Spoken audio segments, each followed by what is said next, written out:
Vamos a, vamos a comenzar esta nueva clase, este nuevo módulo que es en relación a lo que es el intestino delgado. Ok, muchachos, ustedes saben que el intestino delgado es uno de los órganos más importantes que tenemos. Ok, vamos a hablar de las cosas más importantes del intestino delgado que nos van a permitir conocer. Entonces, el intestino delgado, muchachos, nosotros sabemos, ok, que es continuación del duodeno y termina en la válvula iliocecal. Esta es la válvula iliocecal. Acá en la válvula iliocecal tenemos unas estructuras importantes. Si se dan cuenta, acá hay un pliegue, ¿no es cierto?, de mucosa que se llama la válvula iliocólica. Iliocólica. Esta es la válvula iliocecal. Ya, estas dos válvulas constituyen lo que se llama la válvula de Bowin. Ya, o también le decían barrera de los boticarios. ¿Ok? Y acá nosotros vemos la válvula de Gerlach, que es del apéndice. El apéndice tiene una válvula que se llama la válvula de Gerlach, y dentro del apéndice, en el tercio medio y en el tercio, este, a nivel del tercio medio más o menos, hay una válvula en el apéndice que se llama la válvula de Maninga, ¿ya?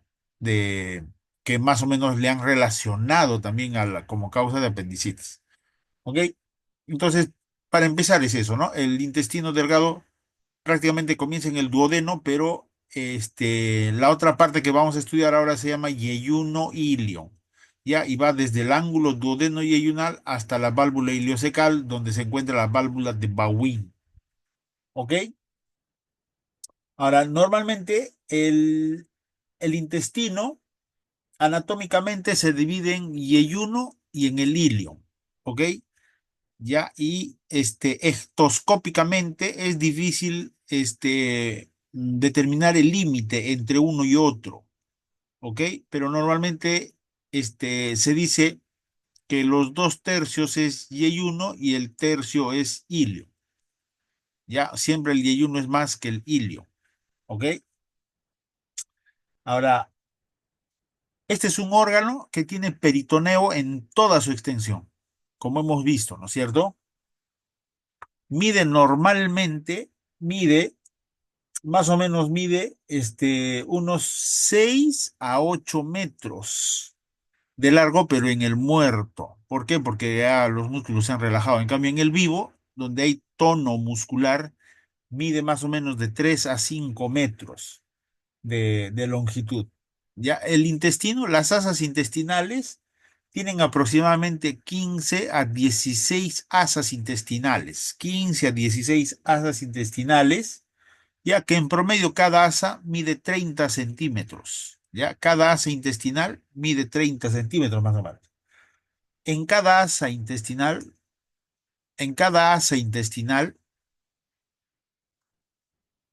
ya en cada asa intestinal, nosotros tenemos un sector aferente, ¿no? Este es el duodeno, digamos. Este es el duodeno. Ya tenemos un sector que es aferente, ¿listo? Este, Tenemos el otro que es eferente y tenemos el ángulo del asa, ¿ok? Normalmente esto mide 30 centímetros. Ya, este ángulo también se llama codo intestinal, ¿no es cierto? Ahora, este intestino también tiene dos caras convexas, una anterior y una posterior, ¿cierto? Dos caras, dos bordes, un borde libre y un borde mesentérico, o borde antimesentérico y borde libre. Normalmente las perforaciones siempre se dan en el borde antimesentérico porque son las menos irrigadas. ¿Ok? Esas son las principales características que vamos viendo con lo que es el intestino delgado. Ay, perdón, hay dos personas que quieren entrar, hay que admitirlos. ¿Ya? Entonces, ahora, las asas yeyunales Este, el yeyuno tiene dos partes, el yeyuno proximal, el yeyuno distal y el ilion que es vertical. ¿Ok? Las asas yeyunales superiores o proximales son horizontales, más o menos. ¿Ya? Son horizontales. Y el yeyuno inferior son diagonales, oblicuas. Y el ilion es vertical. ¿Ok? La última asa intestinal antes de llegar a la válvula es ascendente y más o menos mide unos 15 centímetros, más o menos, 10 a 15 centímetros. ¿Ya? Otra cosa importante es que más o menos a 80 centímetros de la válvula, esto es la válvula, ¿no es cierto? Entonces, a unos 80 centímetros de distancia, ¿qué cosa encontramos? Algunas veces encontramos el divertículo de Meckel, que normalmente está presente en el 2% de casos, ¿ya? Y esto es una anomalía congénita por persistencia, por persistencia del conducto ónfalo-mesentérico. Ya, este es un defecto congénito que se considera divertículo verdadero porque tiene todas las capas y tiene irrigación propia. Normalmente en este divertículo se encuentran mucosa gástrica, pancreática, ¿ya? Y eso hace de que las patologías de este divertículo, este, se presentan algunas veces como problemas inflamatorios, hemorragias, perforaciones, fístulas, ¿ok? Obstrucciones, cuadros de intususcepción, por ejemplo, ¿no? Entonces, ese detalle. ¿Ya? En el 20% al 30% más o menos, este, en el 20 al 30%, esto se encuentra hasta un 1,2 a 1,5 metros. Entonces, eso se tiene que tener en consideración cuando uno hace una exploración abdominal. Permítanme borrar un momentito nuestra, nuestra pizarra.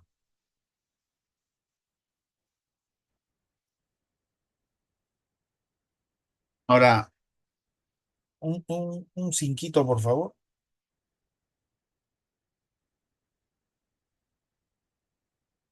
Eh, un cinquito, un cinquito, ah, un 5 por favor, un 5 por favor, espérenme, un 5 por favor, espérenme, un 5 por favor, acá se me pasó.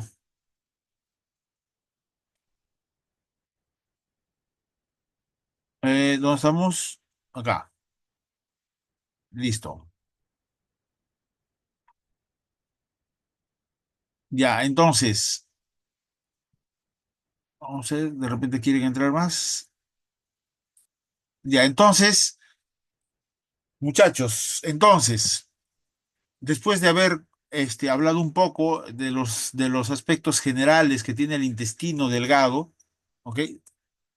Entonces, nosotros recordemos que embriológicamente el intestino delgado se forma por el plegamiento del embrión, o sea, se va plegando, ¿no es cierto? Y esta cavidad amniótica va rodeando al embrión y finalmente lo envuelve, ¿no? Lo envuelve. Esta otra cavidad se convierte en lo que se llama la vesícula umbilical y este es el conducto ónfalo-mesentérico, ¿ya? Y finalmente termina envolviendo, ¿ya? Y al momento de envolver este, esta cavidad, que está formada por endodermo, es rodeada por mesodermo, que en este caso se llama el mesodermo explácnico y este es el mesodermo somático. Entonces, este mesodermo forma el peritoneo parietal y este forma el peritoneo visceral, que acá está. ¿Ok? Entonces, ahí se forma todo el tubo intestinal primitivo. Este conducto primitivo ya es faringio, anterior, medio y posterior. ¿Ok? Entonces, el intestino faringio esto se forma entre la cuarta y quinta semana ¿cómo se llama? Entre la cuarta y quinta semana ¿cómo se llama? Del desarrollo, ¿no es cierto? Entonces, el intestino faríngeo va hasta el esbozo hepático. Desde el esbozo hepático hasta la parte media va el intestino, no, perdón, el intestino faríngeo está hasta la división tráqueo-bronquial, desde la membrana bucal hasta el esbozo tráqueo-esofágico. Desde el esbozo tráqueo-esofágico hasta el esbozo pancreático es intestino anterior. Desde este esbozo hepático hasta el tercio, hasta la mitad del colon es el intestino medio y desde este lugar hasta la membrana cloacal es el intestino posterior. ¿Ok? Eso se da más o menos entre la cuarta y quinta.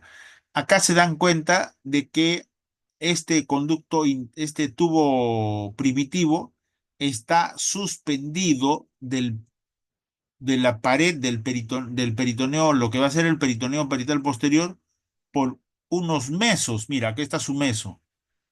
Esto, ¿no? Lo que vendría a ser, acá tendría que venir su meso, ¿no? Ahí tendría que venir su meso. ¿Listo? Entonces, si se dan cuenta, casi todas las estructuras del intestino tienen peritoneo, ¿ok?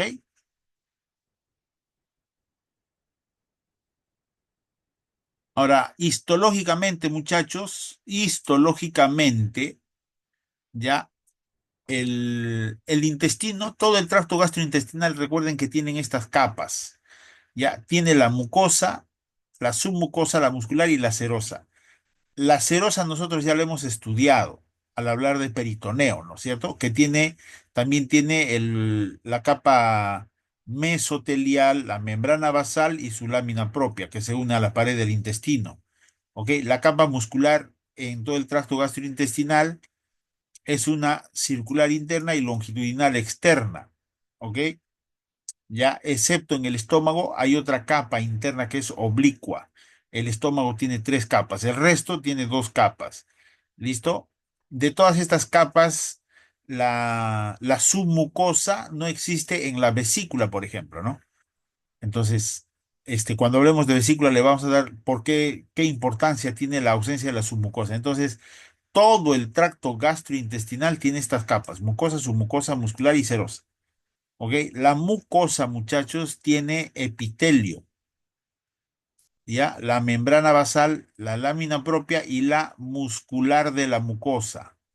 Estas cuatro capas forman lo que se llama mucosa, ¿ok? Y acá es un corte histológico, ¿no es cierto? Donde estamos viendo las células epiteliales con su lámina propia, ¿ok? Su lámina propia y su muscular de la mucosa. ¿Ya? Esta vendría a ser la submucosa y estas serían las fibras musculares y acá estaría la serosa, ¿no? Este epitelio, donde aquí están las células, todo eso, el epitelio tiene estas cuatro capas, ¿ya? Esto de acá, todo esto, ¿ok? Ahora, ¿qué tipo de epitelio tiene el tracto gastrointestinal, el aparato digestivo? Tiene epitelio cilíndrico simple ciliado, ¿ya? Y tiene células calciformes, ¿ok? ¿Hay otros tipos de célula en el epitelio intestinal? Sí hay. El epitelio intestinal se caracteriza porque tiene unos pliegues. Estos pliegues, si se dan cuenta, estos son pliegues, ¿ok? Esos pliegues también se llaman las válvulas conniventes, ¿ya? Y en la base de los pliegues se encuentran los orificios de las glándulas intestinales. ¿Ok? Ahora, estos pliegues intestinales incrementan la superficie de absorción en 8 veces. ¿Ya? Además que cada célula, cada enterocito está formado por cilios, por microvellosidades. ¿Ya? Cada Cada célula tiene aproximadamente 3.000 microvellosidades, ¿ya? Y en un centímetro cuadrado de intestino, en un centímetro cuadrado de intestino, ¿ok? Existe más o menos 200 millones de microvellosidades. Ya, eso hace de que la superficie de absorción de todo el tracto gastrointestinal se incremente más o menos en 16 a 20 veces. ¿Ok? Ya, recuerden esos detalles histológicos son importantes, muchachos. Ustedes tienen que aprender a ser médicos, cirujanos, que sepan estas cosas, porque la cirugía tiene mucho que ver con estos detalles de fisiología y embriología. No son, no es información en vano, ¿ok? Entonces, una vez que hemos recordado un poco de la fisiología, vamos a hablar de la anatomía del intestino. Más adelante también vamos a volver a hablar de fisiología un poquito más, pero esos detalles que yo les he dado del intestino son importantes, ¿ya? Son importantes. Entonces, el intestino delgado, está formado, por las asas intestinales que hemos descrito y además por este mesenterio. Esta lámina amarilla llena de vasos se llama mesenterio y que va desde la pared posterior hacia el intestino. ¿Ya? Entonces, el mesenterio es un meso, y el meso es vascularizado, miren, ¿no? Es vascularizado. Ya, en el caso del intestino, este meso se llama mesenterio. Tiene una raíz, una porción, tiene una raíz que está acá abajo, tiene la porción intermedia, que es esta, todo esto que es amarillo con vasos, y tiene la porción intestinal, es la que está adherida al intestino. Entonces, lo vamos a ir describiendo los detalles más importantes, ¿ya? La raíz, muchachos, va desde L2 hasta la articulación sarcoilíaca derecha, ¿ya? Su implantación es más o menos tiene esta forma de S, puede tener forma de L o L invertida, ya puede tener forma recta, ¿ok? Entonces, la raíz va desde L2 hasta la articulación sacroiliaca derecha y tiene estas diferentes formas de conformación. La porción móvil, la porción intermedia del o mesenterio propiamente dicho, va desde la raíz hasta las asas intestinales. Ya en su raíz y en su terminación, la distancia del mesenterio es más corta que en el medio. Ya en el medio es más larga que en los extremos. ¿Ok?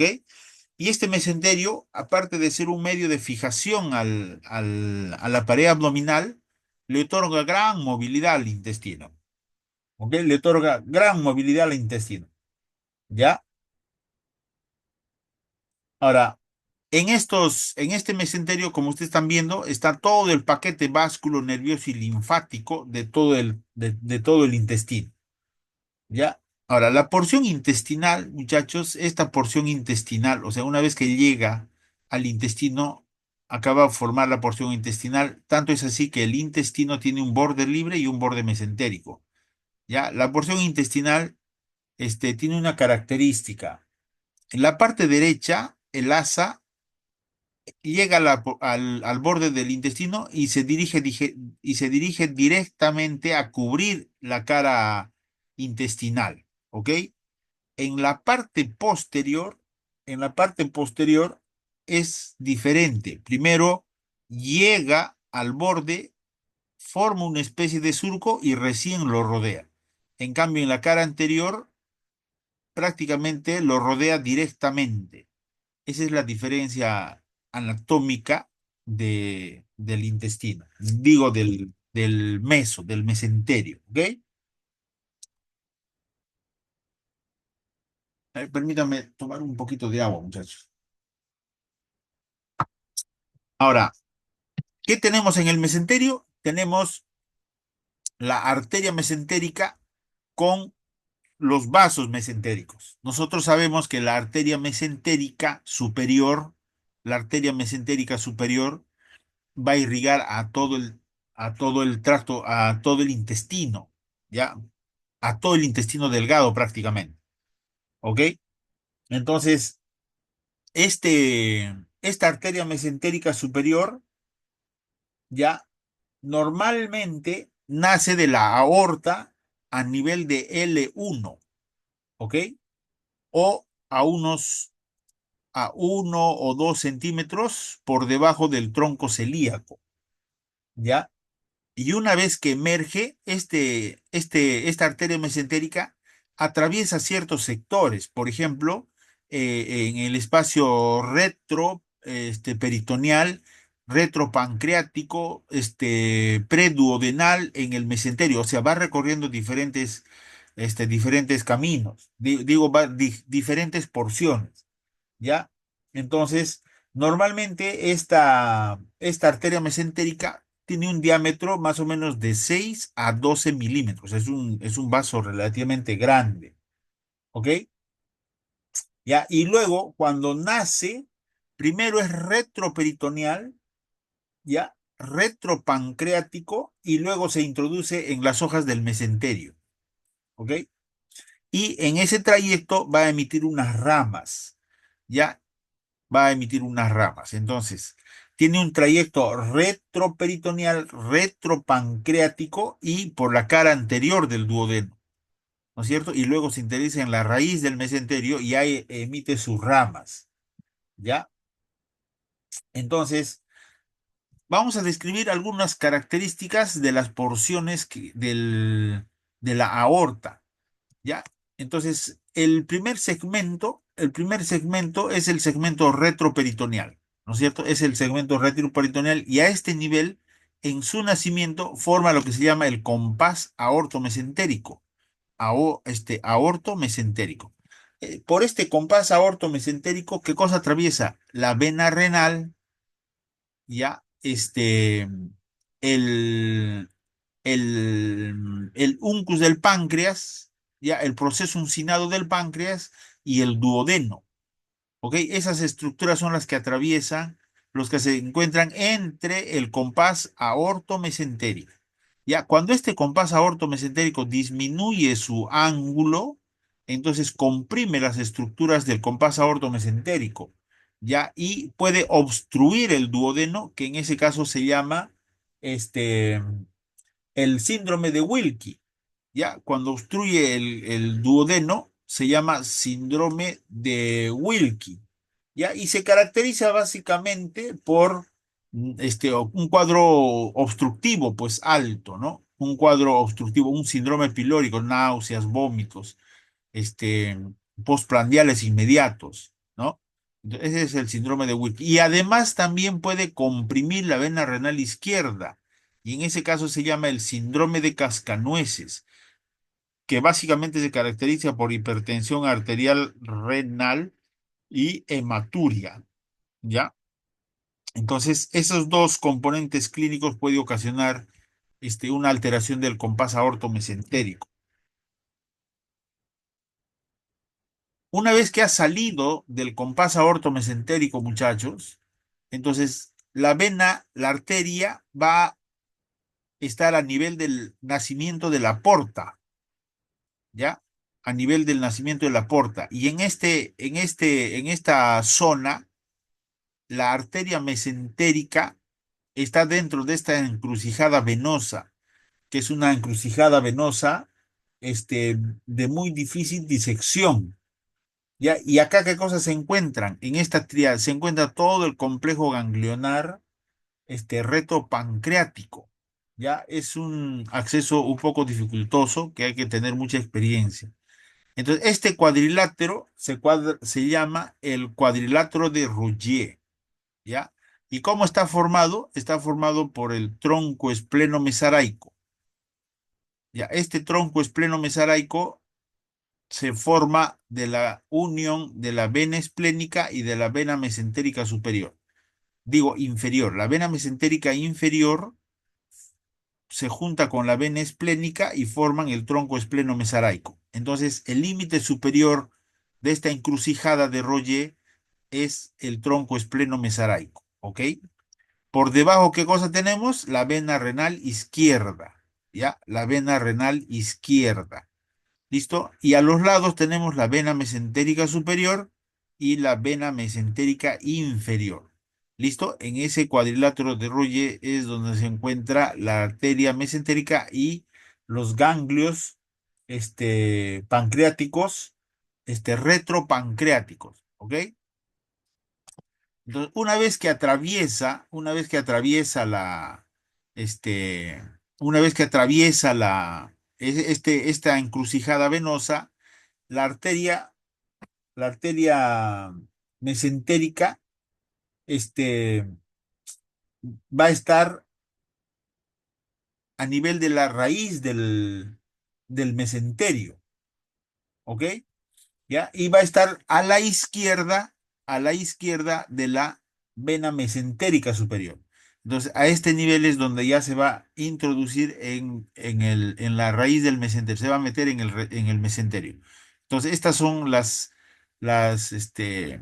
segmentos que atraviesa la vena mesentérica, ¿no? Acá tenemos ya la arteria mesentérica ingresando a la raíz del mesenterio para distribuirse en todas las asas intestinales, pues, ¿no?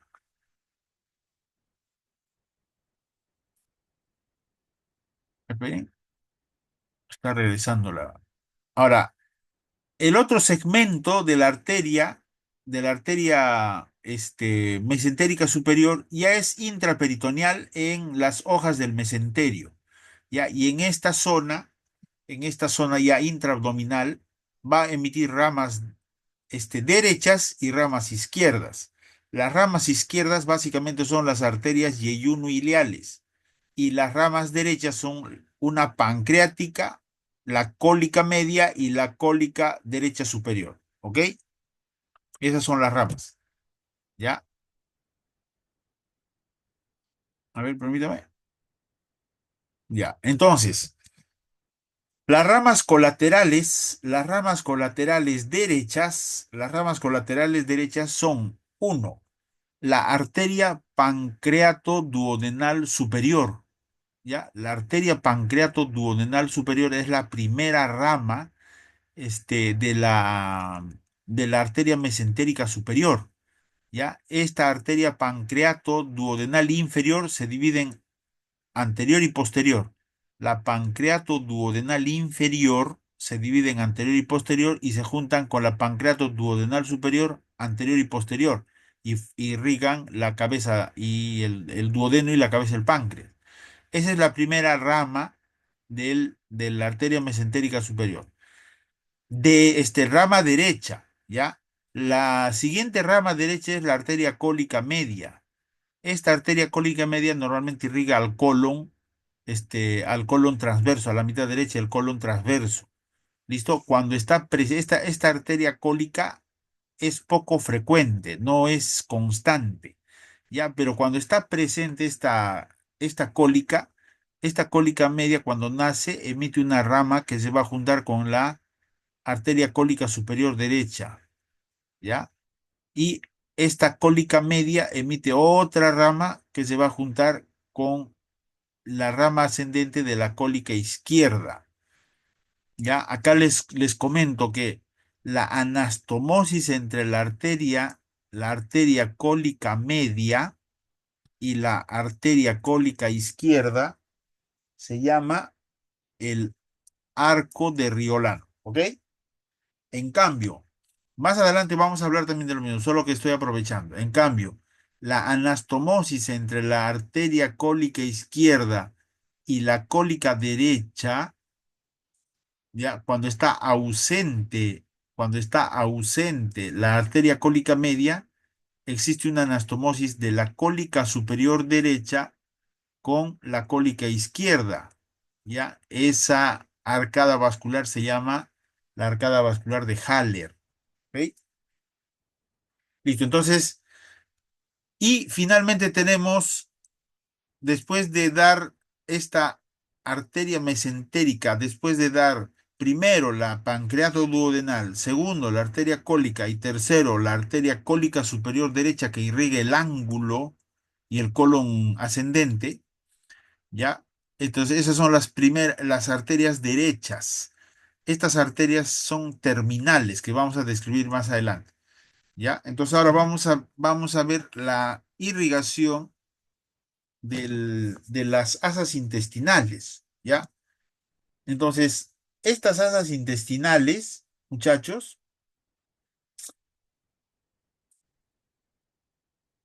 a ver, permíteme un segundito. Estas asas intestinales, muchachos, ¿ya? Estas asas es un esquema de cómo se irriga las asas intestinales, ¿ya?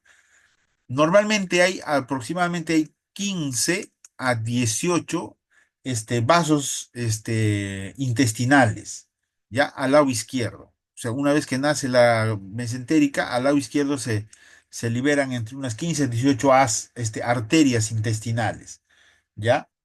Estas arterias intestinales en el mesenterio van a formar arcos vasculares de primer orden, de segundo orden, de tercer y hasta de cuarto orden. Ya forman así esos arcos vasculares. El último arco vascular que está cerca al intestino se llama el arco de Duit, ya el arco de Duit. Pero voy a cambiar de puntero para que ustedes lo tengan. El arco de El arco de Duit es la última arcada vascular. De esta arcada vascular se emiten unos vasos rectos que son los que van a entrar al intestino, ¿ya? Y se dividen en dos ramas. Miren cómo se dividen en dos ramas, ¿ya? Y forman una gran y extensa red vascular, de tal manera que, por ejemplo, en un infarto intestinal, muchas veces todavía el segmento obstruido tiene perfusión algunas veces, ¿ok? ¿Ya? Y se forma una gran red intramural de anastomosis arterial, ¿ya? Entonces esa es la importancia. Cuando llegan los vasos al intestino, se forman estas arcadas de primer, segundo y tercer orden. La última arcada se llama el vaso de Dewey y de ahí nacen las arterias que van a irrigar toda la circunferencia intestinal, ¿ok? Después se van a dar cuenta la importancia que tiene ¿cómo se llama? Esta disposición de las arterias. ¿Saben por qué?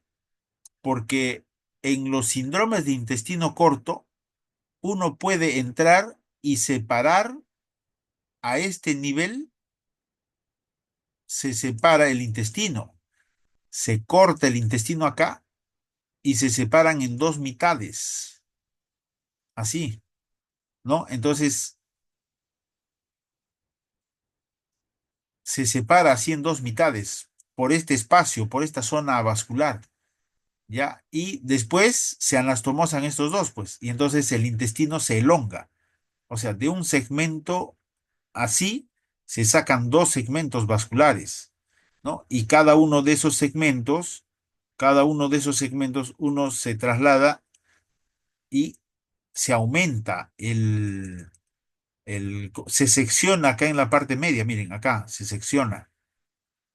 Esa es una técnica de elongación de intestino. Ya, por eso es importante conocer estos detalles, muchachos. Algunas veces no le dan mucha importancia, pues, en las universidades, los hospitales, ¿ok? Ahora, en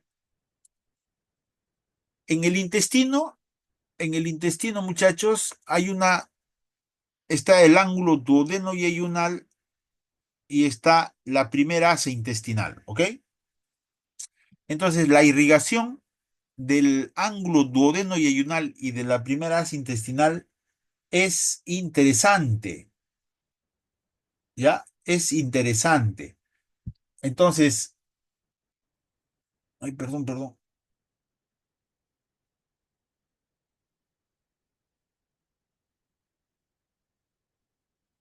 La primera es ayunal, ¿ya? El ángulo duodeno y ayunal está irrigado esta es la primera rama de la mesentérica, la arteria pancreato duodenal, aquí está. La arteria pancreato es la primera rama de la arteria mesentérica, además de ser la primera rama derecha. La segunda rama de la arteria mesentérica es la arteria del ángulo duodeno yeyunal. Esta también es la primera rama, pero izquierda, ¿ok? Entonces, esta arteria va a irrigar al ángulo duodeno yeyunal, ¿ya? Esa es la característica. Ahora, este, la primera asa yeyunal, esta primera asa yeyunal también tiene doble vascularización, ¿ok?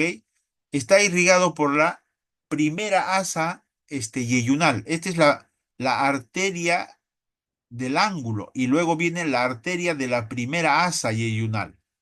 ¿Ya? Y esta arteria de la primera asa yeyunal hace anastomosis con esta arteria, con esta arteria del ángulo duodeno yeyunal, ¿ok? Entonces, en esta zona se va a formar un arco vascular. Esta arteria que es del ángulo duodeno yeyunal, tiene anastomosis con la arcada vascular duodeno-pancreática.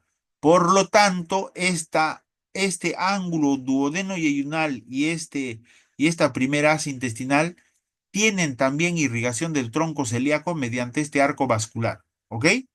Sí se ha entendido, ¿no?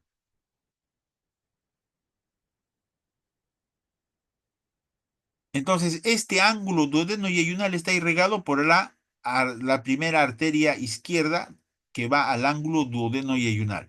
Luego viene la segunda, que es la primera arteria, la arteria de la primera asa yeyunal.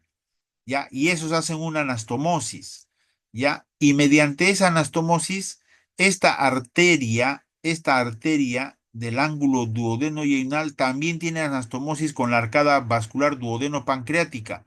Por lo tanto, a este ángulo duodeno yeyunal, a la primera asa intestinal, le llega sangre del tronco celíaco. ¿Ya? ¿Se dan cuenta un poco la importancia que tiene conocer esos detalles? Otra, otra característica del intestino delgado, de la irrigación del intestino delgado, también es el segmento terminal del yeyuno terminal en su desembocadura a la válvula iliocecal. ¿Ok? Esta asa intestinal terminal, ¿ya?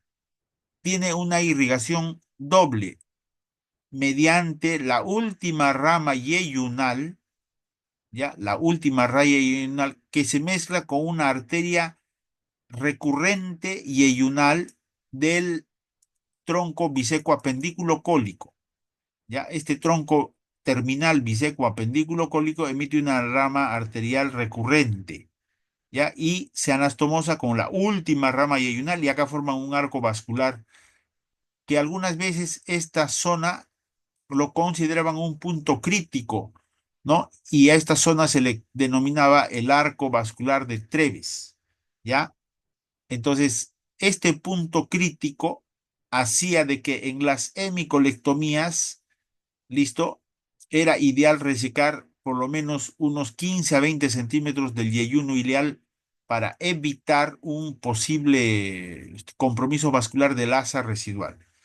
Ahora, estos puntos críticos vasculares, que son este punto crítico que es acá en el yeyuno, en el ilion terminal. Hay otro en el sigmoides y hay otro en el ángulo esplénico del colon. Ya, en el sigmoides y en el ángulo esplénico también hay unos puntos críticos, ya que cuando uno de manera inadvertida liga o secciona los vasos puede ocasionar desvascularización de esa zona. ¿Ya? Eso es para tener cuidado, de todas maneras, pero se ha visto en trabajos de investigación de que esos puntos críticos en realidad no ocasionan problemas. ¿Ok? Entonces, este hilo terminal tiene esa particularidad que es irrigado por la última rama ileal y la arteria ileal recurrente, ¿ya? Y ahí se encuentra la zona vascular de Treves. Y acá tenemos las arterias terminales, ¿ya? Las arterias terminales de este tronco, estos son los vasos yeyunales, ¿no? Esta es la última arteria ileal y esta es la arteria recurrente ileal, ¿ya? Entonces, esta arteria, que es la arteria terminal, se llama ilio-bisecua pendículo cólica. ¿Por qué? Ilio, porque se va al ilion, pues, ¿no es cierto? Se va al ilion, la arteria ilial recurrente. ¿Ya? Biseco, porque tiene dos arterias secales. ¿Ya? Cólica, porque se va a irrigar al colon, pues. ¿Ya? Cólica inferior derecha, recuerdan que hay una cólica superior derecha, ¿no? Y la cólica media, que es inconstante. Esta cólica inferior derecha y la arteria apendicular, ¿no? Esas son las ramas terminales del tronco. Ahora, todas estas arterias, se anastomosan mediante arterias ascendentes y descendentes. Se anastomosan y alrededor van a formar la arcada vascular de Drummond, ¿ya? Que también vamos a hablar en un ratito. Ahora, entre el tronco celíaco y la arteria mesentérica, esta es la arteria mesentérica superior y este es el tronco celíaco, ¿ok? Entre estas dos arterias tenemos unas anastomosis. Las anastomosis de la arteria mesentérica superior con el tronco celíaco por la arcada vascular duodeno-pancreática mediante las arterias pancreato-duodenales superior e inferior se llama la arcada vascular de Río Branco. ¿Ya? Y hay arterias, este, vestigios embrionarios que se llaman las arterias de Buller o anastomosis de Buller, que algunas veces se recanalizan, pero existen estas arterias. Normalmente estas arterias, se atrofian, pero algunas veces persisten y forman la arcada vascular de Buller. ¿Ok? La arteria aorta también tiene ramas lumbares y mediante esas ramas lumbares hacen anastomosis con las arterias parietales, la mamaria, las epigástricas y esas cosas. Hay bastante anastomosis arterial. ¿Ok? Ahora, acá tenemos las anastomosis que existen entre la arteria mesentérica superior y la mesentérica inferior. Les dije que cuando está presente la arteria cólica media, existía un arco vascular entre la arteria cólica media y la arteria cólica izquierda que se llama la arcada de Riolan. ¿Ya? Recuerden que es cólica media, cólica izquierda. La ausencia de esta arteria cólica media hace de que exista la arteria cólica derecha. Esta arteria cólica derecha que se anastomosa con la cólica izquierda se llama el arco vascular de Haller. ¿Ya? Y la anastomosis de todo el marco colónico se llama la arcada de Drummond o el arco la arteria marginal de Drummond.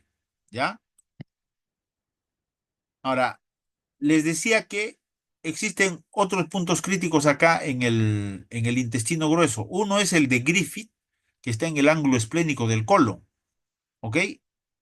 Porque esta zona es un punto terminal entre la mesentérica superior y la inferior, y se llama el punto crítico de Griffith.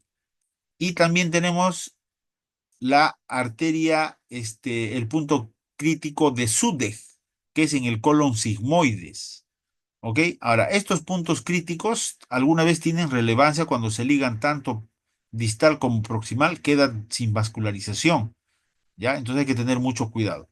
Pese a eso, hay varios estudios de investigación donde no se ha demostrado eso, ¿ya? Así que también hay que tener cautela, prudencia, pero de todas maneras uno tiene que saber que no se ha demostrado eso. Las venas. El drenaje venoso, muchachos, del colon es similar al de las arterias. Entonces, el drenaje venoso del intestino, del, del intestino delgado, es mediante la arteria mesentérica superior. ¿Ya? Digo, la vena mesentérica superior, perdón. El intestino delgado drena mediante la vena mesentérica superior. ¿Ok? El intestino delgado emite sus vasos venosos, ¿ok? Que se van a anastomosar y van a formar la vena mesentérica superior. ¿Ok? Y esta vena mesentérica superior, junto con la vena mesentérica inferior, van a formar el tronco de la vena porta, o lo que se llama el sistema de la vena porta, ¿ok? Que atraviesa el hígado y luego desemboca en la vena cava para llegar a la circulación sistémica, ¿ok? En esta vena mesentérica superior hay una afluencia que se da entre la pancreato duodenal anterosuperior, la cólica media, ¿ya? Y la gastroepiploica, ¿ya? Esas tres arterias y algunas veces la pilórica, ¿ya? Esas arterias que se juntan forman un tronco que se llama el tronco de Henle. Es un reparo anatómico importante, ¿ok? Listo, entonces el drenaje venoso del intestino delgado se hace mediante la vena mesentérica superior, ¿ok? Si se dan cuenta, recorre el mismo trayecto que las arterias, ¿no? Acá les quiero hacer ver, de nuevo, acá. Entonces, estas son las arterias yeyunoileales. Entonces, las venas corren un recorrido similar. Y finalmente, ¿dónde van a terminar? Van a terminar en la vena mesentérica este, superior, acá, en esta vena mesentérica superior. ¿Ok? Acá está el dibujo un poco mejor. Acá, ¿no? Entonces, las arterias, las asas delgadas terminan en la vena mesentérica superior, ¿no? Y acá lo que les decía, el tronco de Henle, ¿no? El tronco de Henle está formado por la pancreato duodenal, la gastro duodenal y la arteria cólica y forman el tronco de Henle. Algunas veces la pilórica también. La inervación, muchachos, del intestino delgado, como ya sabemos, tiene inervación neuroentérica y tiene inervación simpática y parasimpática. ¿Cuál es la importancia de la inervación neuroentérica? La inervación neuroentérica es prácticamente independiente y se le conoce también como el segundo cerebro. ¿Ya? Y esta inervación neuroentérica básicamente se da mediante estos plexos, el plexo de Auerbach y el plexo submucoso de Meissner, ¿no? En la capa submucosa está el plexo de Meissner y en la capa, entre los músculos, en la capa muscular está el plexo mientérico de Auerbach. Ya, esto en el intestino se le conoce también como segundo cerebro. ¿Ya? Porque tiene una función casi semiautónoma, ¿ok? Ya, tanto es así que, por ejemplo, este, el sistema neuroendocrino puede funcionar como un órgano endocrino parácrino, o sea, y endocrino. O sea, ¿qué quiere decir eso? Parácrino, endocrino y autócrino hay, ¿no? Autócrino. Autócrino, ¿qué quiere decir? Que es la propia célula la que es la propia célula la que vierte información y es la propia célula la que utiliza. La parácrina es cuando vierte información aledaña a una célula cercana y endocrina es cuando se liberan hormonas y tienen actividad sistémica. ¿Ok? En el intestino, este sistema neuroendocrino tiene función parácrina y endocrina. ¿Ya? Y eso se ha demostrado, por ejemplo, en el trasplante de intestino. En el trasplante de intestino, ¿qué pasa? Se, deba- se denerva todo el tracto gastrointestinal, pero el intestino empieza a funcionar mediante esta función parácrina y endocrina. ¿Ok? Y finalmente la inervación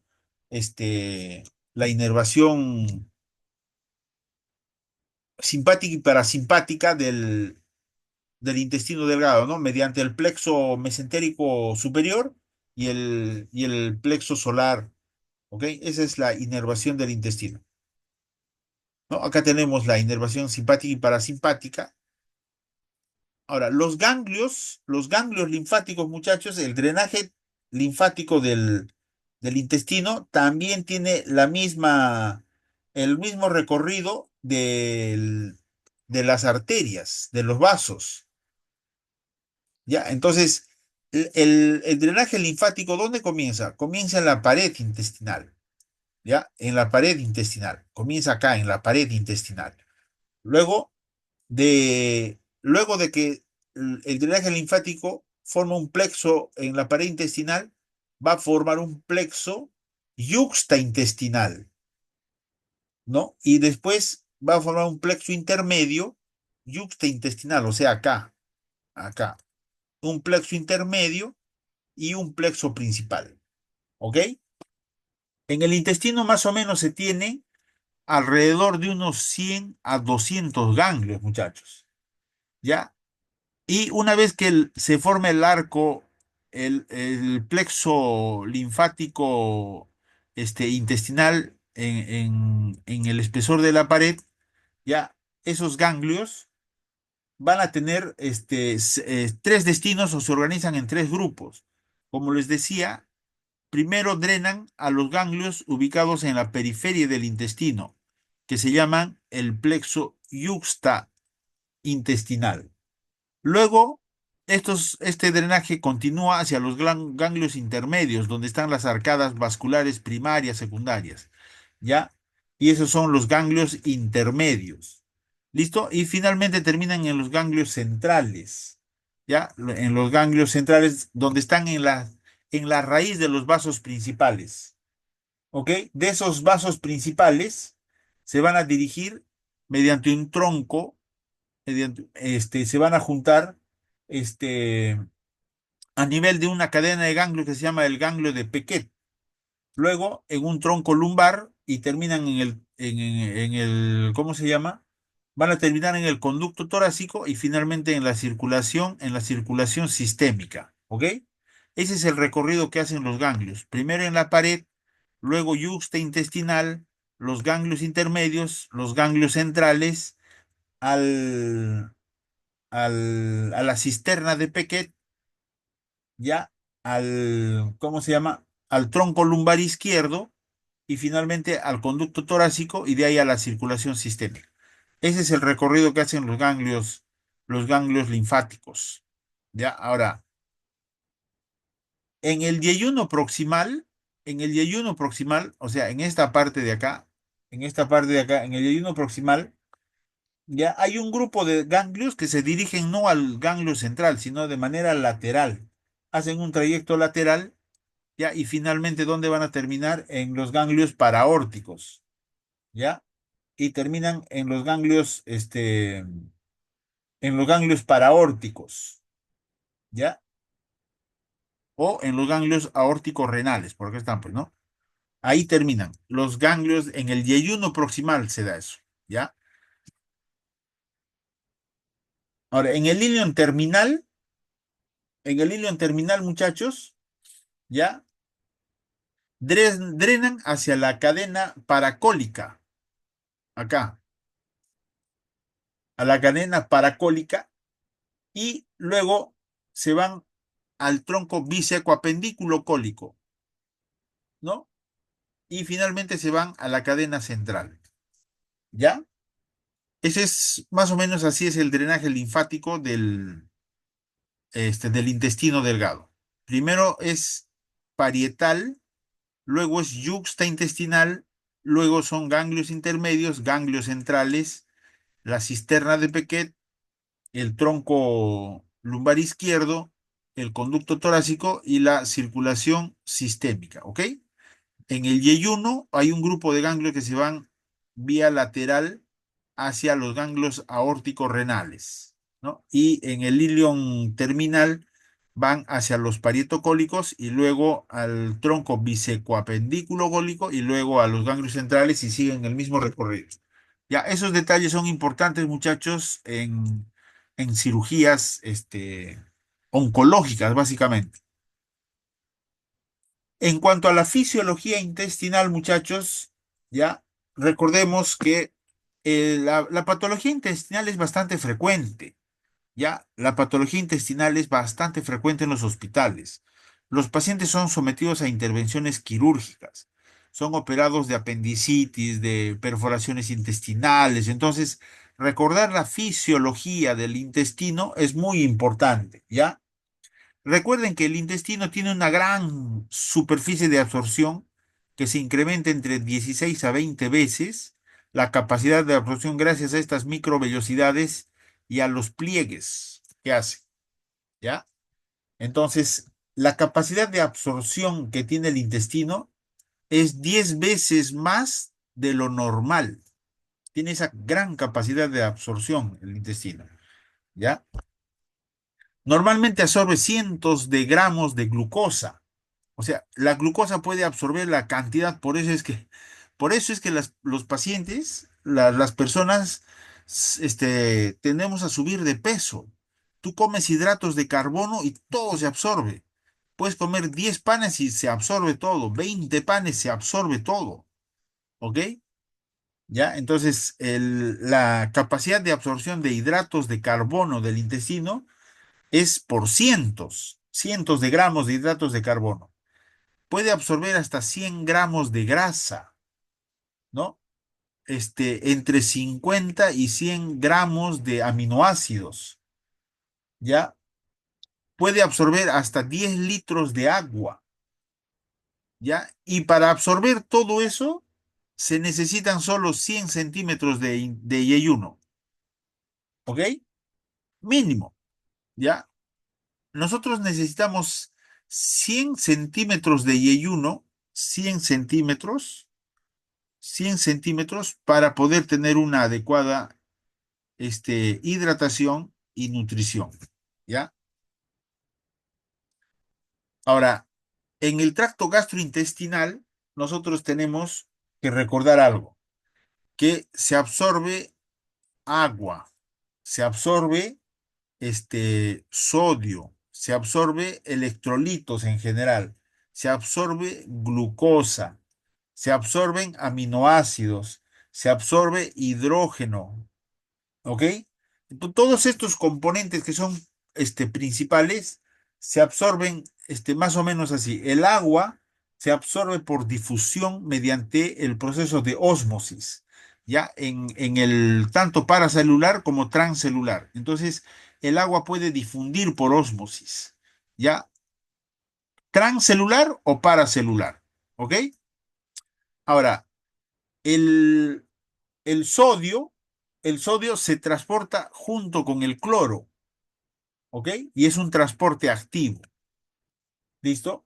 Pero también se transporta mediante cotransportadores, ¿no? El sodio más la glucosa, sodio más glucosa, aminoácidos más sodio, hidrógenos más sodio, ¿ya?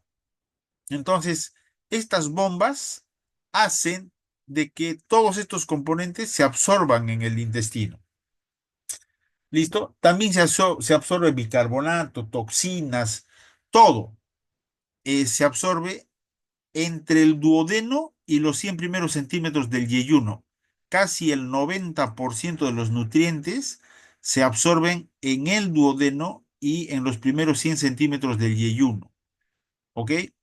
Casi el 90% de los líquidos se absorben en todo el yeyuno ilion. ¿Ok? En el ilion principalmente se absorbe la vitamina B12 por el factor intrínseco, ¿ya? Y si tú resecas más de 100 centímetros de ilion, ya puede haber deficiencia de esto. ¿Listo? Entonces, de estos 8 litros que nosotros consumimos agua, de 8 litros, casi 7 litros se absorben en el yeyuno ilion. Y a la válvula ileocecal llega más o menos un litro o 1,5 litros. El resto de estos líquidos se van a absorber en el colon derecho. Casi todo se absorbe y de tal manera que se eliminan solo 300 ml de agua. Es decir, que de este litro y medio, la mayor parte se absorbe en el colon derecho. ¿Ok? Listo. Ahora, lo que yo les quiero decir es esto. ¿Por qué es importante recordar esta fisiología? ¿Ya? ¿Por qué? Porque nosotros manejamos patologías que están implicadas en este tipo de problemas. ¿Ok? Por ejemplo, como vamos a hablar, las ostomías, los síndromes de intestino corto. ¿Ok? Entonces, esas patologías son importantes, ¿ya? Y nosotros tenemos que conocer esta fisiología, ¿ok? En los cuadros de síndrome de intestino corto, los cuadros infecciosos, ya casi todas estas bombas se alteran. Por eso es de que, por ejemplo, en el cólera se pierde gran cantidad de agua o en las diarreas, ¿ya? Pero la bomba sodio-glucosa generalmente se mantiene. La bomba sodio-glucosa se mantiene. Entonces, si nosotros tenemos un paciente con infección intestinal, si nosotros tenemos un paciente con yeyunostomía de alto gasto, como vamos a ver, o síndrome de intestino corto, para que nosotros no tengamos problemas de hidratación, ¿ok? Porque esos pacientes tienen problemas de deshidratación y falla renal frecuente. Los pacientes reingresan por deshidratación severa y falla prerrenal, ¿ok? Entonces, para que nosotros hagamos una buena hidratación en estos pacientes, tenemos que aprovechar esta bomba sodio-glucosa. Por eso es de que las sales de rehidratación oral tienen, las sales de rehidratación oral tienen sodio, glucosa y demás cosas, ¿ya? Entonces, cuando tú administras sales de rehidratación oral, estás haciendo de que el sodio se absorba junto con la glucosa. Y al absorber sodio más glucosa, ¿qué más se absorbe? Agua. Entonces, la mayor cantidad de líquido que le estás pasando se está absorbiendo. Pero ¿qué pasa si tú le das agua libre, mates, gaseosa? ¿Qué pasa si le das eso? La mayor parte del líquido se va a eliminar, ¿ya? Por eso es de que en los pacientes con síndrome de intestino corto o yeyunostomías o pacientes con ostomías, especialmente yeyuno-ileales, ¿ya? El tratamiento básicamente es sales, hidratación con sales de rehidratación, ¿ya? Por este mecanismo, por el mecanismo de que la bomba sodio-glucosa permanece intacto. Aprovechando esa bomba es donde uno tiene que hidratar. Entonces recuerden muchachos que la mayor parte de los nutrientes y los líquidos se absorben en el duodeno y los primeros 100 centímetros de yeyuno. ¿Listo? Y para tener una hidratación adecuada es suficiente tener 100 centímetros de 100 centímetros de yeyuno. ¿Ya? Entonces, ahora vamos a ver estos detalles de insuficiencia intestinal. ¿Qué es insuficiencia intestinal? Es cuando el paciente, el intestino del paciente, no absorbe ni agua ni nutrientes de tal manera que pueda tener, preservar la homeostasis. ¿Ok? Entonces, a eso se llama insuficiencia intestinal y en esos casos se requiere nutrición y suplementación intravenosa. ¿Ya? En esos casos se llama una función gastrointestinal insuficiente, cuando no es capaz de mantener la nutrición ni la hidratación. ¿Ya? Puede ser tipo uno, ¿no? En forma aguda, tipo 2 en un estado agudo prolongado y tipo 3 una fase crónica. ¿Ya? ¿En qué casos es tipo uno? Ya es de corta duración y es autolimitada. Por ejemplo, una pancreatitis que ya se resuelve, cirugías, traumatismos, etcétera, etcétera.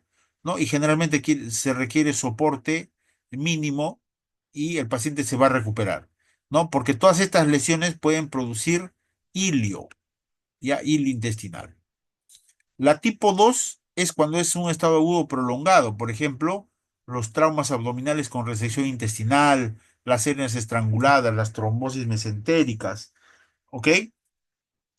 Complicaciones de una cirugía intestinal, dehiscencia, ¿no? Las fístulas, todos estos cuadros producen una alteración en el tracto gastrointestinal de manera prolongada, ¿ya? Algunas veces esto se recupera, otras veces no, y pasa a lo que se llama el tipo crónico, ¿ya?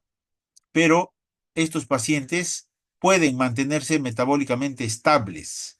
Algunos requieren soporte intravenoso, otros no. ¿Ok? Como les dije, puede ser reversible o irreversible. Ya, esa es la falla intestinal, insuficiencia intestinal. Ahora, ¿qué otro concepto tenemos que tener? El síndrome de intestino corto. Ya, síndrome de intestino corto es cuando hay una reducción en el área de absorción del intestino. Ya, eso puede ser por múltiples causas, resección masiva, defectos congénitos, infecciones, etcétera, etcétera. Ya, es la causa más común, ya, en adultos. ¿Listo? ¿Y cómo se define el síndrome de intestino corto? Ya, cuando hay un intestino menos de 200 centímetros, con o sin colon. Y en los niños, en los menores de 18 años, el intestino delgado menos del 25% de su longitud. ¿Ok? Y esta es la definición anatómica, pero también hay una definición funcional. Cuando uno tiene más de 200 centímetros de intestino, pero tiene función deteriorada, ¿no? En este caso, por ejemplo, por una enfermedad, ¿no? O un tránsito intestinal rápido. Esas son las dos definiciones de síndrome de intestino corto, ¿ok? Ahora, en estas patologías se produce un fenómeno de adaptación, ya que aumenta la superficie de absorción, ¿ok? Y normalmente dura aproximadamente 2 años, ¿ya? El ilion tiene mejor capacidad de adaptación que el yeyuno, ¿ok? Así que es mejor preservar más ilion que yeyuno, ¿ya? Y estos fenómenos de adaptación se deben a estímulos pues, de nutrientes. Por ejemplo, en esos pacientes es importante la nutrición, las mismas secreciones gastrointestinales, las hormonas. Todos estos factores estimulan este proceso de adaptación del intestino. Ya, ahora tenemos tres tipos de síndrome de intestino corto. ¿Ya? Los síndromes de intestino cortos con yeyunostomía terminal, que normalmente dependiendo a la distancia o al residuo intestinal, estos son los más graves, ¿ya? Estos son los más de manejo más difícil. Otros tenemos con pérdida de la válvula ileocecal, ¿ya? En la que tú puedes hacer una anastomosis yeyuno colónica izquierda, ¿ok? Entonces, estas tienen mejor pronóstico que las primeras, ¿ya? Y las otras son las yeyunostomías con preservación de la válvula ileocecal, donde tú haces una anastomosis enterentérica, ¿ok? Cuando tú haces una yeyunostomía preservando la válvula ileocecal, la anastomosis es enterentérica y es la de tipo C, que es la que tiene mejor pronóstico. ¿No? En cambio, cuando haces una yeyunostomía con una hemicolectomía derecha, finalmente vas a hacer una anastomosis iliotransversa, ¿no? Y algunas veces eso, dependiendo de la cantidad de intestino, puede o no tener mal pronóstico, pero el que sí tiene mal pronóstico es la hemicolectomía completa o una yeyunostomía terminal. Esos son los tres tipos de SIC. ¿Ya? Acá lo que les explicaba al comienzo un poco, esta maniobra que consiste en dividir el intestino mediante la bifurcación de las arterias se llama la maniobra de Bianchi. Ya se secciona, se separa, se corta y se hacen dos intestinos y se elonga. Esa es una técnica. La otra técnica es de Kim, ¿no? Que se van seccionando de manera transversal y se elonga el intestino. ¿Ya? Esa es la maniobra de Kim. Y esta maniobra de Thompson, que consiste en cortar un segmento de intestino y cambiar su dirección, o sea, hacerlo anisoperistáltico, ¿ya? Para retardar el peristaltismo y aumentar el tiempo de absorción del intestino. Ahora, ¿qué es una ostomía de alto gasto, muchachos? De alto gasto. Según Baker, que es el que más ha investigado estas patologías, es cuando uno pierde más de 2 litros en 48 horas, ¿ya? Y algunos dicen de 1000 a 1200 por más de 3 a 5 días. Eso es una ostomía de alto gasto. Cuanto más alta o más cerca esté al ángulo duodeno y yeyunal, la posibilidad de una ostomía de alto gasto es mayor. ¿Ya? Y de peor manejo, más difícil manejo. Las causas de las ostomías de los síndromes de intestino corto, digo, de las ostomías de alto gasto son el intestino corto, infecciones, enfermedades inflamatorias, uso de medicamentos, ya cuadros obstructivos parciales o intermitentes. Esas son causas que ocasionan ostomías de alto gasto. Ya, estas ostomías pueden ocasionar alteración calórico-proteica y pérdida de peso a pesar de dar una dieta hipercalórica. ¿Ya? Y en este caso, por ejemplo, yo les decía que el colon es importante porque puede aportar hasta 500 calorías, ¿ok? Una resección de 60 centímetros de ilion ya te produce anemia perniciosa o megaloblástica. Si tú resecas más de 100 centímetros de intestino, te puede generar malabsorción de sales biliares, ¿ok? Por eso la fisiología, muchachos, es importante al momento de hacer una cirugía. Igual para el manejo. ¿Ya? Y estas ostomías de alto gasto pues tienen complicaciones, ¿no? Hipovolemia, hiponatremia, hipopotasemia, hipomagnesemia, deshidratación, ¿no? Desnutrición y todo eso, ¿no es cierto? Porque se pierde grandes cantidades de electrolitos, ¿ok? Y miren, 30 a 71% de los pacientes pueden hacer falla renal, ¿ok? Las hipomagnesemias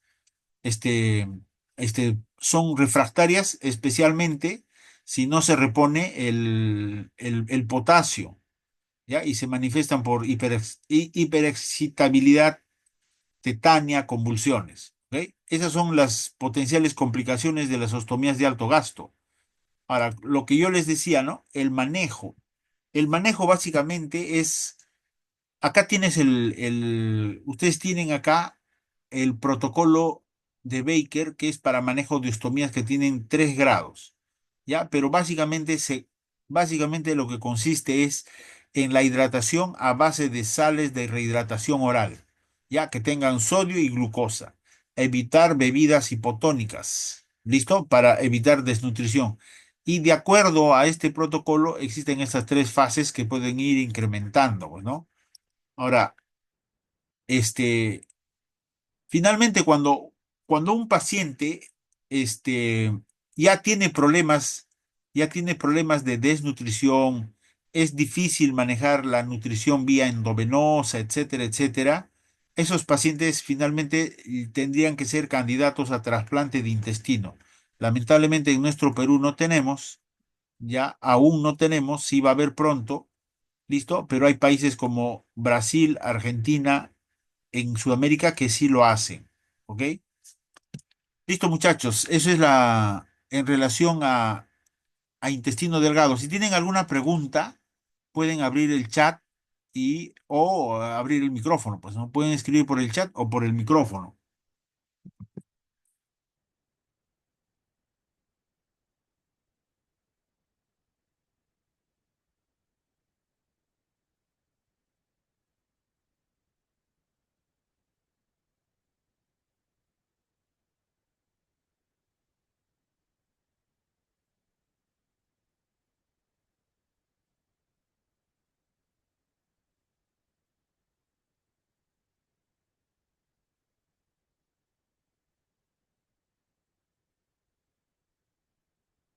Me están escribiendo acá me están escribiendo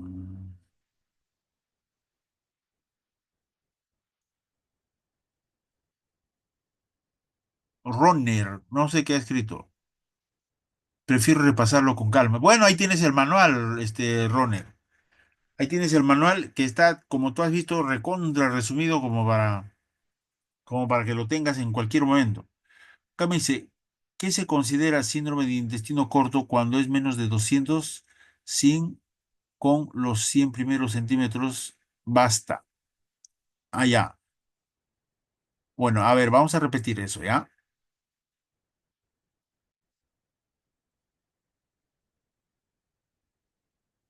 Ya. Primero, vamos a empezar acá de nuevo. ¿Qué cosa es insuficiencia intestinal? Es cuando no se puede mantener un estado de nutrición ni hidratación bajo cualquier circunstancia. Así el intestino esté íntegro. ¿Ya? Si el intestino está íntegro, alguna infección, por ejemplo, la enfermedad de Crohn, algunas de esas infecciones pueden hacer de que el estado nutricional y la hidratación sean deficientes. ¿Ya? A eso se llama insuficiencia intestinal, cuando el intestino no cumple con sus funciones. Esperen, vea, un ratito, en orden, ¿ya? Entonces, eso es insuficiencia intestinal. Ahora, hay otro concepto que se llama síndrome de intestino corto, ¿ok? ¿Qué es el síndrome de intestino corto? Es cuando hay una reducción en el área de absorción del intestino, ¿ya? Y eso puede ser por diferentes factores. Cuando hay reducción del área, no solamente es del tamaño del intestino, sino también del área, ¿ya? Entonces, en esos casos, ¿ya? Básicamente, cuando tú tienes un intestino menos de 200 centímetros, con o sin colon, se llama síndrome de intestino corto. Pero eso es una definición anatómica, ¿ya? Porque recuerda que también hay una definición funcional. Uno puede tener un intestino más de 200, pero tiene una función deteriorada, ¿ya? Entonces, en esos casos se habla de síndrome de intestino corto, ¿ok?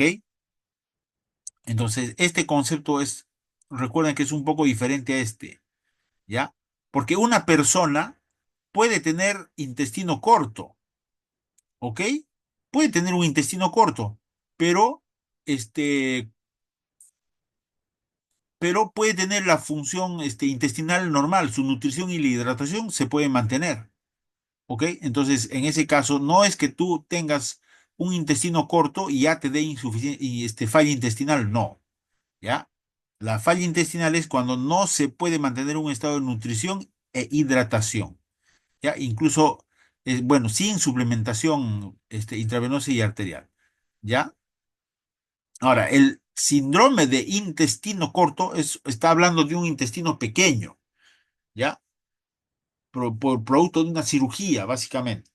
Entonces, ¿cuándo es? Cuando tú tienes anatómicamente menos de 200 centímetros. Eso es un intestino corto, ¿ya? Pero recuerda que yo les dije por fisiología que el intestino suficiente, el duodeno y 100 centímetros de intestino para mantenerte con una adecuada hidratación. Ya, eso es fisiológicamente, obviamente. Pero si tú tienes un paciente que tiene menos de 200 de intestino, tú ya tienes que poner como diagnóstico síndrome de intestino corto o funcionalmente un intestino más de 200, pero que no tiene buena función. ¿Ok? Listo. Y todos esos factores tienen un periodo de adaptación que son hasta por 2 años. ¿Ok? Listo. Ahora, ¿cuál era la otra pregunta? A ver, acá dice, doctor, buenas noches. Las ostomías de gasto alto, ese volumen, ese volumen es para ileostomías y colostomías. Ya. Mira, este, acá vamos a, acá vamos a bajar a donde está.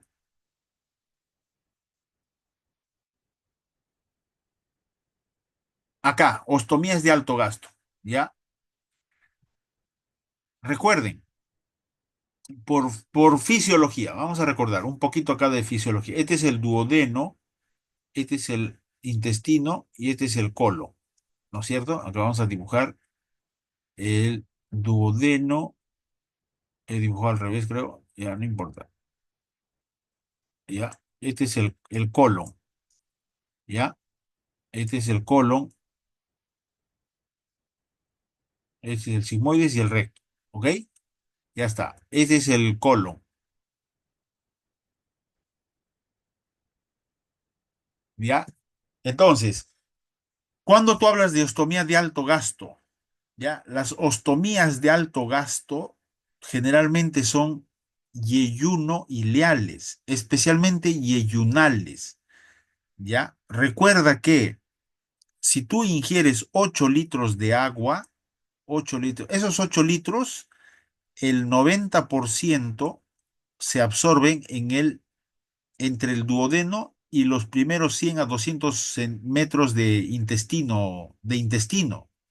¿Ya? A la válvula ileocecal solo le llega 1,5 litros, ¿ok? De estos 1,5 litros que le han llegado a la válvula ileocecal, el resto del líquido se ha absorbido en el colon derecho. Entonces, ya, finalmente tú eliminas solo 300 de agua. Ya, por fisiología, una colostomía izquierda, una colostomía izquierda no te va a dar más de 300, pues, solo va a salir heces por ahí. Entonces, una colostomía izquierda no te va a dar nunca un síndrome de intestino o una ostomía de alto gasto. Igualito una colostomía derecha, ¿ya? Las colostomías transversas o derechas, máximo te van a hacer perder 1 litro, 1,5 litros, ¿ok? Entonces, las colostomías, por fisiología, va a ser bien difícil que te produzca una ostomía de alto gasto, ¿ya? Entonces, ¿ya? Entonces, recuerda, por fisiología, las colostomías no te producen ostomías de alto gasto, ¿ya? Entonces, ¿qué te produce ostomías de alto gasto? Las ostomías de alto gasto se dan en las ostomías del yeyuno o el ilion. Este es el duodeno, el ilion, ya. Entonces, la mayor cantidad de líquido se absorbe en los segmentos proximales, ya. En los segmentos distales ya llega solamente 1,5 litros. Entonces, una ileostomía, teóricamente, no te debería dar una ostomía de alto gasto, ¿ya? No te debería dar. Inicialmente puede salir, pero después se adapta y no te debería dar una ostomía de alto gasto. Las que te dan ostomías de alto gasto generalmente son las yeyunostomías o las ileostomías altas. ¿Ok? Entonces, ¿por qué? Porque acá están entrando los 8 litros de agua y recién se están absorbiendo. Entonces, acá sí hay gran cantidad de líquido que se puede perder, ¿ya? Entonces, por, por fisiología, las ostomías de alto gasto generalmente son las yeyunostomías, ¿ok? Generalmente son las yeyunostomías. Listo. ¿Qué más? A ver. Uy, acaban de entrar cuando ya. Buenas noches. ¿Cuáles serían las indicaciones para usar este Bianchi? Valeria, escúchame, ese tema es un poquito más complejo para explicarte el día de hoy. Ya, eso depende mucho del paciente, depende mucho de la edad, depende de muchos factores. Ya, depende de la patología, por ejemplo, en una enfermedad de Crohn no puedes utilizar eso, ¿no? ¿Entiendes? Hay muchos factores.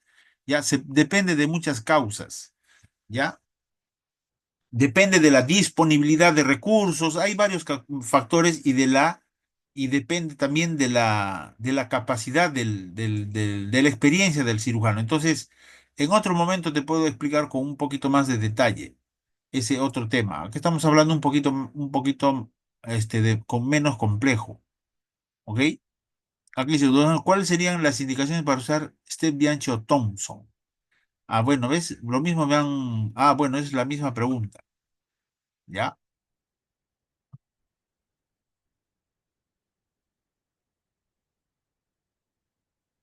Estás hablando de estas técnicas, ¿no? Depende, pues, depende de las patologías, depende de varios factores. ¿Qué más, muchachos? ¿Alguna otra pregunta?